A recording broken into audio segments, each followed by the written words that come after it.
Hi, you're watching Vantage Point, and today I would like to cast our views away to Northern Europe to look at the Swedish model. There's a lot of talks and perception about this, but today, once and for all, on Vantage Point, I want to look at what we can take away and decipher from the Swedish model, because they have green sustainable movement. At the same time, they have a very well average ratio of narrowing the gap between the have and the have-nots, but they do have some relatively new problems, like looking at pluralism in society and those stuff. So I'm very honored today to have with me His Excellency the Ambassador from Sweden to be with us. Thank you so much for making time. And also our own local academic, Associate Professor Dr. Rachel Ramli, Director of UKM Institute Occidental Studies. Thank you so much for coming. And I guess I would just like to start. It's always amazed me, since I've been to Stockholm 2 times, and when I look at the income tax rate and level, you know, nearing 50% on average, or maybe even more now, and but at the same time, the public service delivery is very, very efficient. You have the government offering a lot of free stuff, like education and healthcare, but you have a very, very low level of corruption if you look at the corruption index.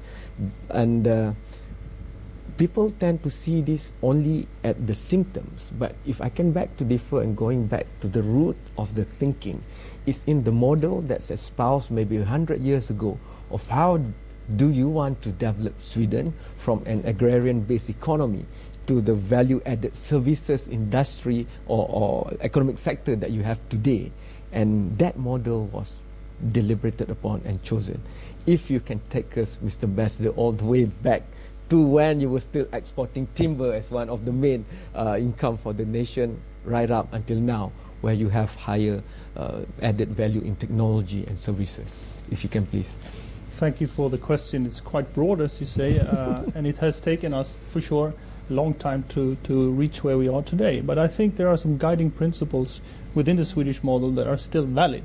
And that is that everybody should benefit from the system, but also everybody should contribute in accordance with their abilities. And that's the basic foundation for our model.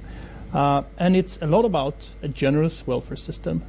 We provide basically free healthcare, education, pensions, unemployment benefits, and so on and so forth.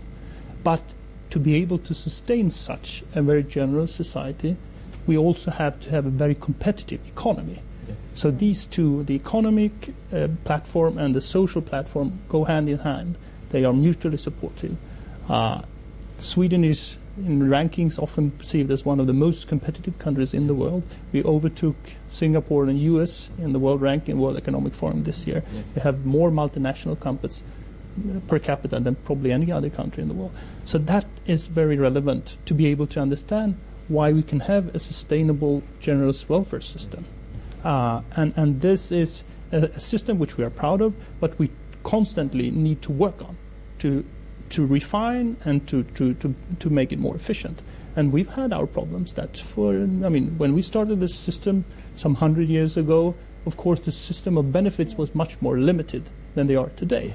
So, but when we grew our economy, we were able to provide more funds to the welfare society, and it was a democratic process. Because if the voters wouldn't have supported it, they would have gone for another model. Yes. So this is a constant development of a model, which is now, I would say, very solidly within the Swedish Parliament. It's often referred to as a social democratic model, because it was the social democrats that basically initiated the plan. But now, the last 4 years, we have a center-right government, and they are proud of saying that they represent the Swedish model, but they fine-tune it in some aspects, but basically it's the same model. Prof, if we can go back to the welfare part, it's very interesting. Some political parties in Malaysia has also adopted that word, welfare. But if we look at the Swedish model, what I think personally that they have done successfully is translating that concept into mechanisms to achieve it. Whereby in Malaysia, we're still debating that on a political level of that welfare aspect, for example, and how to really have policies correlating to that. What's your input on that?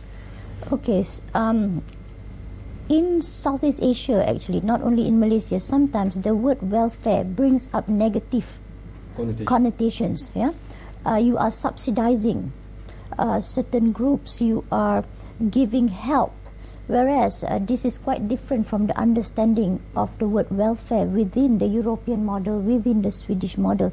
So I think one of the first thing is to clear the mindset in terms of the understanding of the connotation of the word welfare itself. Welfare of a nation, it boils down to people's dignity being taken care of. At the same time, people are able to contribute. So it's a combination of the internal principles of the citizens. All right. So if you do have this kind of, first of all, in terms of the changing of the mindset, so the connotation of welfare, and this translates into different social policies that comes within, that is being brought up by the different countries. Yeah. So in Malaysia, we have our dasar sosial negara, yeah, and I know that even within this context, it is being reviewed so that it is in line. It should be reviewed if it's not been reviewed yet, with in line with the new economic model. So we are in the process of looking at possibly different models, including the Swedish model, and making comparative analysis so that we can find something which is also homegrown for us at this point. Is that the main difference? Because when we talk about economic empowerment in this country, historically we were looking at economic equity, fairness and justice there. But maybe Sweden has a less plural society in that sense. Yes. When we try to talk about comparative models, we have to understand that we need to take into consideration there are local differences. Yeah, with the Swedish almost homogeneous population of 9 million, now 9 million, but at the point when you started the discussions in 1880s, at the point of industrialization in Sweden and so on, it was not such a big population, and at that point there was a need to look into the industrial growth and the need for the social situation, whereas we go through a different trajectory in terms of our own development in the country. From a agrarian base, we went into manufacturing. Now we're going towards services, and there needs to be a coupling of a sustainable social program together with the economic growth. Even though the Swedish society might not be as plural as Malaysians, the Malaysian society, but when I look at the concept of it, every citizen is supposed to be empowered and empowered well in the Swedish model. And then now when I read new literature on the Swedish model, they'll say about the empowered social welfare state. For example, the individual is supreme, the individual empowerment is supreme.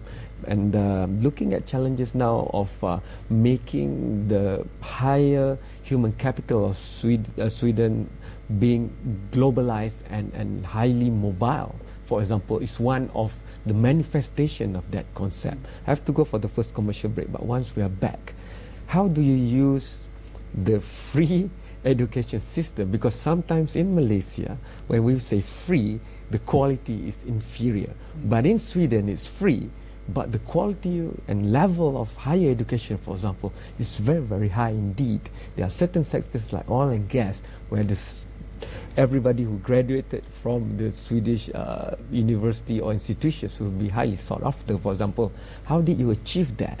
Moving across and manifesting that concept of empowering the individual, we'll discuss that after this short break.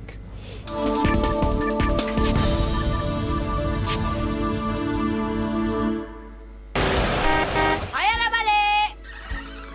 Ayah dah lupa? Tidak. Ini dia Super 5, beras yang digemari untuk keluarga tersayang. Jasmine Super 5, beras berkualiti tinggi oleh Jasmine.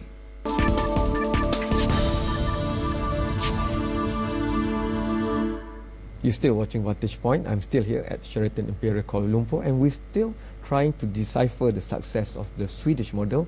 Mr. Ambassador, if you can enlighten us on especially the education and preparing the human capital part, because I think the social context come into being at the very beginning there too, because you empower the individual to the utmost, and the individual doesn't ask why is he or she getting more than me, but what I can do best at and contribute back to the model. Well, I think education is one of the cornerstones of the Swedish model, and the schooling system providing opportunities for everyone, independent of sex, of race. I must say that the Swedish society, by the way, today is much more plural than it used to be. 1 out of 9 Swedes are born outside Sweden, many of them being Muslims. And we had official public schooling since 1842 in Sweden. That's the basis of our success, I would say, giving everyone in Sweden an opportunity to do a good schooling and to enable them to do a qualified job. And that's a tradition which is constantly we've been trying to refine. And on social cohesion, we worked very early on that. That's a concept which has been part of the Swedish model for more than 80 years. Even when we were poor, people said that it's fair that the richer people contribute more than the poorer ones. So, and that was established and was a democratic process, and everybody agreed that this is the kind of model we want. And as the economic sort of the pie grew, of course, the means to provide a generous welfare system increased. It was a gradual process. There was no such thing as 480 free days of allowance with your kid for every child as we have today. That was not the way 80 years ago. You had basic schooling, you probably had some small healthcare services for free, but the rest was a very sort of privately funded system. But eventually, gradually, we fine-tuned and improved the services. Well, what can we learn from there? Because, we have this chance now to move forward like that. Yes, actually, we had a short discussion before this in terms of the juncture that Malaysia is at right now. Through this, our 50 years of independence, we have had a good investment. We have put a lot of money into our education system we have brought up, so which means that we have got a pretty decent level of the middle class. We want to get more people in that so that we maintain the lowest possible unemployment rate. Once we have a really good sustainable employment rate, and the fact that if at that point, if people are comfortable in terms of the lifestyle enough, then there is a better chance of actually looking into our tax system and so on. Because the tax system, which is being practiced in Sweden, actually does allow for the money to be put back into the economy. So it doesn't mean that actually you're getting less for your money, in the sense. So, but whatever it is, the level of education, we need to make sure that the level of education, the quality is good, and the fact that our graduates are having the different skills which are required, especially in this globalized world. You just cannot actually be within one particular discipline. People should be multidisciplinary in their approach. They should be able to link between the global and the local, not just operating within one particular sector. So this is the time where, within our education system, within the higher education or even primary up to the tertiary, we can actually make the difference in that sense. I had a chance, when the number of times that I've had in Stockholm, in Gothenburg, and even in Lund, I've had the opportunity. Even a 9-year-old kid in Sweden is able to switch into a second language, into English very easily, and they were confident in speaking to a foreigner and so on. So it's quite a very different environment that you have. You feel safe. You feel things are pretty well taken care of, the transportation system and so on. So generally speaking, there are a lot of things that we can learn, and this is a good juncture. Have we been compartmentalizing things too much? Because when I look at the Swedish model, it's a good foundation, a fertile ground for innovation and creativity to flourish, but that's because you have that perspective. When I was in Stockholm, I was looking at 2 buses of primary school kids going to the same museum that I was going to, and I asked them, is this during your holiday break? No, no, no. This is part of our class. We're going there because that museum was about electricity, from the very point A of the electricity invention right up to what is being used for now. And they don't learn that boringly in class, but they went to this practical application and demonstration of how electricity was conceived and how it's generated and what's being used now. So it's a more holistic environment kind of thinking approach, if you like, if I can put it that way. I think that's what the differentiating factor is for Sweden in the education part of things. It's not just the education ministry and the education civil service that must deliver this, but it goes out across into the whole environment of the society itself. What do you think about that? Of course, I mean, the education, if you provide skilled labor, that creates security among people. And not only that, I think what the Swedish schooling system is trying to do is to encourage people to think out of the box, not to read, but is to discuss internally, is this correct, or could you do it in another way, which is even better? Encourage people all the time to be creative and not only follow the textbooks. How do you encourage that? That is by giving them possibility to make mistakes and learn from mistakes and try to do things differently, provoke discussions. That's as constant. It's not only school, that's also workplace.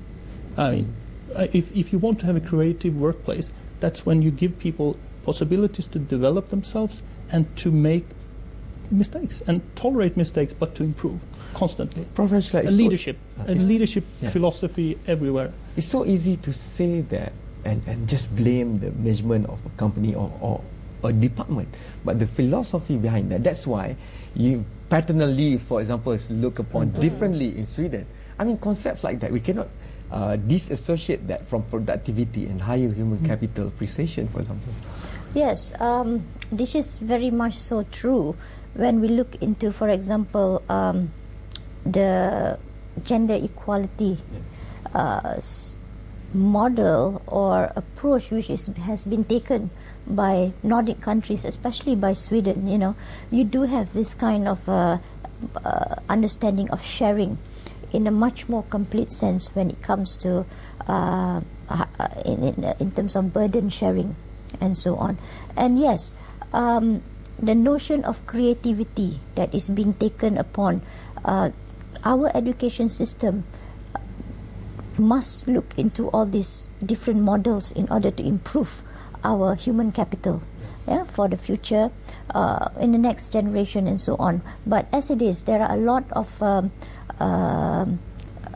programs and so on in the school system, at the university level, to make sure that the generic skills and so on are being taken care of, which was not really maybe played upon as much importance previously. But knowing that we want to move into a more developed country, state, these are the issues that we are looking at. Yes. For example, an innovation in the latest smartphone might come from an idea generated by a research in an anthropology studies, for example. So that's what I think the Swedish model has been great at. But I have to go for the last commercial break, and I've been repeating this for a few episodes of Vantage Point already. But ever since I learned in the microfinance sector, Prof. Yunus of Grameen Bank said his biggest clients are women, and they are the best clients to have because they have given him many folds of returns. I met another person, another invention, and he said the same thing. So let's look at gender empowerment in the Swedish model, and it's interesting how their parliament house, they have more maybe female politicians as compared to male politicians, and they're doing okay. We'll discuss that after this short break.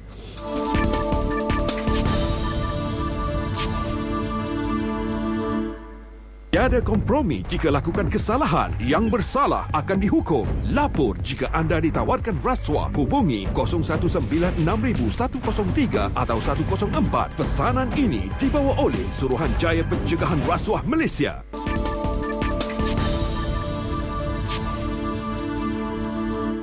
You're still watching Vantage Point. I'm still here at Sheraton Imperial Kuala Lumpur, and my next question to Mr. Ambassador is about gender empowerment in Sweden, in the Swedish model.